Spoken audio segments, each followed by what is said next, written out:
नमस्कार, वंदे मातरम, जय हिंद साथियों।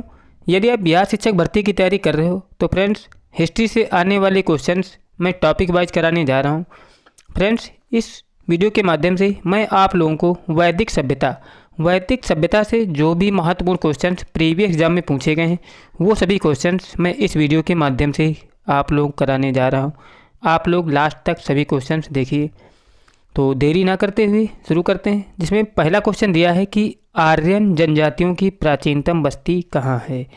आर्यन जनजातियों की प्राचीनतम बस्ती कहाँ दोस्तों? ये है सप्त सिंधु में, याद रखिएगा।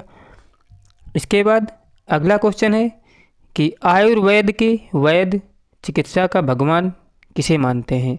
आयुर्वेद के वैद्य चिकित्सा का भगवान किसे मानते हैं? ये मानते हैं धन्वंतरि को। इसके बाद अगला क्वेश्चन है कि वेद शब्द का अर्थ क्या है। वेद शब्द का अर्थ क्या होता है दोस्तों? ज्ञान होता है। अगला क्वेश्चन है कि वैदिक लोगों द्वारा किस धातु का प्रयोग पहले किया गया था। वैदिक लोगों द्वारा किस धातु का प्रयोग पहले किया गया था? ये किया गया था दोस्तों तांबा का। इसके बाद अगला क्वेश्चन है कि भारत में वर्ण व्यवस्था किस लिए बनाई गई थी। किस लिए बनाई गई थी? ये बनाई गई थी व्यावसायिक श्रम विभाजन के लिए। आप लोग देख सकते हो ये सभी क्वेश्चंस हैं, एसएससी एग्जाम प्रीवियस के क्वेश्चंस हैं। इसके बाद हमारा अगला क्वेश्चन है कि भारतीय संगीत का उद्गम किसमें खोजा जा सकता है। किसमें खोजा जा सकता है दोस्तों? ये सामवेद में खोजा जा सकता है भारतीय संगीत का उद्गम। इसके बाद अगला क्वेश्चन है कि इनमें से किस फसल का ज्ञान वैदिक लोगों को नहीं था। वैदिक काल के लोगों को किस फसल का ज्ञान नहीं था दोस्तों? वो तंबाकू का उनको ज्ञान नहीं था वैदिक काल के लोगों को। इसके बाद अगला क्वेश्चन है कि वैदिक युग में राजा अपनी जनता से जो कर वसूल करते थे उसे क्या कहते थे। क्या कहते थे? उसे बलि कहते थे। वैदिक युग में राजा अपनी जनता से जो कर वसूलते थे उसे क्या कहते थे? बलि कहते थे। अगला क्वेश्चन है कि वैदिक आर्य का प्रमुख भोजन था। वैदिक आर्य का प्रमुख भोजन क्या था दोस्तों? ये था दूध और इसके उत्पाद इनके प्रमुख भोजन थे। इसके बाद अगला क्वेश्चन है कि क्रमानुसार निम्नलिखित चरणों में से कौन सा विकल्प सही है। कौन सा दोस्तों? पहले ब्रह्मचार्य, फिर गृहस्थ, फिर वानप्रस्थ और सन्यास। दोस्तों इनको आप लोग क्रम से याद कर लिए और ना याद हो तो इनको डायरी में नोट कर लीजिए। ये क्वेश्चन दोस्तों बन सकता है, इनको क्रम से लगाना पड़ता है। इसके बाद अगला क्वेश्चन है कि ऋग्वैदिक आर्य एक ग्रामीण सभ्यता के निवासी थे, क्योंकि दोस्तों क्या था? ऋग्वेद में गाय का कई जगह वर्णन है।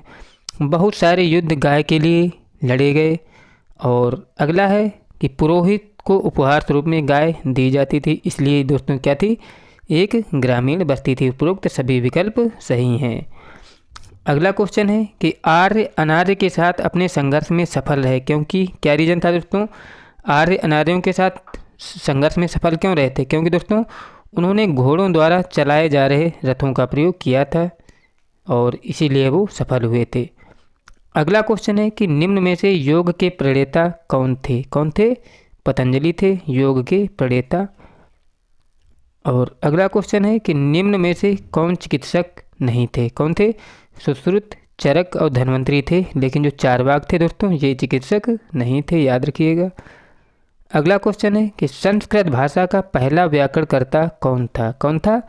ये पाणिनि थे, संस्कृत भाषा का पहला व्याकरणकर्ता। इसके बाद अगला क्वेश्चन है कि निम्न में से किस वेद में बलि सूत्रों का प्रयोग किया गया है। किसमें किया गया दोस्तों? जो यजुर्वेद है दोस्तों, इसमें बलि सूत्रों का प्रयोग किया गया है। इसके बाद अगला क्वेश्चन है कि मनुस्मृति किस विषय वस्तु के साथ संबंधित है। किसके साथ है दोस्तों मनुस्मृति? ये कानून के साथ संबंधित है मनुस्मृति, आप लोग याद रखिएगा। इसके बाद अगला क्वेश्चन है कि कंबोडिया के किस प्रसिद्ध मंदिर में रामायण और महाभारत के चित्र दर्शाए गए हैं। किसमें दोस्तों? जो अंकोर वाट मंदिर है कंबोडिया का, इसमें रामायण और महाभारत के चित्र दर्शाए गए हैं। इसके बाद अगला क्वेश्चन है कि उपनिषद शब्द का शाब्दिक रूप से अर्थ क्या होता है। क्या होता है दोस्तों? होता है इसका अर्थ पास बैठना। अगर पूछा जाए उपनिषद का शाब्दिक अर्थ क्या होता है दोस्तों, तो होता है पास बैठना। अगला क्वेश्चन है कि पंचतंत्र के लेखक कौन है। कौन है दोस्तों? विष्णु शर्मा है पंचतंत्र के लेखक। अगला क्वेश्चन है कि भारत का पहला आक्रमण डैश ने किया था। किसने किया था दोस्तों? आर्यों ने किया था भारत का पहला आक्रमण। इसके बाद अगला क्वेश्चन है कि निम्न में से विषम को चुनिए। कौन है दोस्तों विषम? सामवेद, यजुर्वेद, ऋग्वेद दोस्तों वेद हैं, लेकिन जो विष्णु पुराण ये पुराण है, कोई वेद नहीं है। अगला क्वेश्चन है कि प्रसिद्ध गायत्री मंत्र किससे लिया गया? किससे लिया गया दोस्तों? ये ऋग्वेद से लिया गया है प्रसिद्ध गायत्री मंत्र। अगला क्वेश्चन है कि निम्नलिखित नामों में से प्राचीन भारत के चिकित्सकों की पहचान कीजिए। दोस्तों कौन है प्राचीन चिकित्सक? चरक हैं, सुश्रुत हैं और पतंजलि हैं। दोस्तों ये प्राचीन भारत के महान चिकित्सक हुआ करते थे। अगला क्वेश्चन है कि उपनिषद क्या है? क्या होता है दोस्तों उपनिषद? ये हिंदू दर्शन का स्रोत होता है उपनिषद। इसके बाद अगला क्वेश्चन है कि पांडु में सबसे बड़ा कौन था? कौन था दोस्तों? युधिष्ठिर। इनको धर्मराज के नाम से भी जानते हैं। ये पांडु में सबसे बड़े थे। अगला क्वेश्चन है कि गार्गी, मैत्रेयी और कपिला का घर था। गार्गी, मैत्रेय और कपिला का घर दोस्तों कहाँ था? ये था मिथिला, जो वर्तमान में बिहार स्टेट में पड़ता है। और इसके बाद हमारा अगला क्वेश्चन दिया है कि निम्नलिखित में से किस वेद में प्राचीन वैदिक युग की सभ्यता के बारे में सूचना दी गई है? किसमें दोस्तों प्राचीन वैदिक युग की सभ्यता के बारे में सूचना दी गई है? ये दी गई दोस्तों ऋग्वेद में प्राचीन वैदिक युग के बारे में सूचना। और इसके बाद अगला क्वेश्चन दिया है कि वैदिक गणित का सबसे महत्वपूर्ण पाठ है। वैदिक गणित का सबसे महत्वपूर्ण पाठ क्या होता है दोस्तों? वो होता है सुलूभ सूत्र। दोस्तों ये वैदिक गणित का सबसे महत्वपूर्ण पाठ होता है। और इसके बाद हमारा अगला क्वेश्चन है कि आर्यों के द्वारा निम्नलिखित में से कौन सा शिल्प कौशल प्रयोग में नहीं लाया गया है?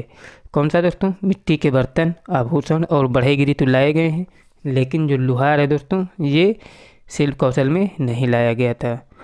और इसके बाद अगला क्वेश्चन है कि भारतीय शासन के प्रतीक शब्द सत्यमेव जयते निम्नलिखित में से किस ग्रंथ से लिए गए थे? अगर पूछा जाए कि सत्यमेव जयते किस ग्रंथ से लिया गया है, किससे लिया गया दोस्तों? ये लिया गया है मुंडको उपनिषद से। सत्यमेव जयते मतलब सत्यमेव मतलब हर समय हमेशा सत्य की जीत होती है। ये दोस्तों लिया गया है मुंडको उपनिषद से। इसके बाद अगला क्वेश्चन है कि किसी मनीषी मतलब पंडित ने दक्षिण भारत का आर्यीकरण किया था। ऐसे कौन से पंडित थे जिन्होंने दक्षिणी भारत को आर्यीकरण किया था? कौन थे दोस्तों? जो अगस्त ऋषि थे, इन्हीं को कहते थे। इन्होंने दोस्तों दक्षिण भारत का क्या किया था? आर्यीकरण किया था। और इसके बाद हमारा लास्ट क्वेश्चन है कि निम्नलिखित वैदिक संहिताओं में भारतीय संगीत का उद्गम किसमें खोजा जा सकता है? किसमें खोजा जा सकता है? ये सामवेद में खोजा जा सकता है। वैदिक संहिताओं में भारतीय संगीत का उद्गम। और दोस्तों सामवेद को संगीत का जनक भी कहा जाता है। दोस्तों ये सभी क्वेश्चंस जो थे ये प्रीवियस एग्जाम में पूछे हुए क्वेश्चंस थे, जैसा कि आप लोग देख भी सकते हो। अगर आपको ऐसे ही अन्य टॉपिक पर वीडियो चाहिए तो आप लोग चैनल को सब्सक्राइब कर लीजिए। वीडियो अच्छा लगा हो तो अपने दोस्तों को शेयर कीजिए। मिलते हैं नेक्स्ट वीडियो में, तब तक के लिए जय हिंद, जय भारत, वंदे मातरम।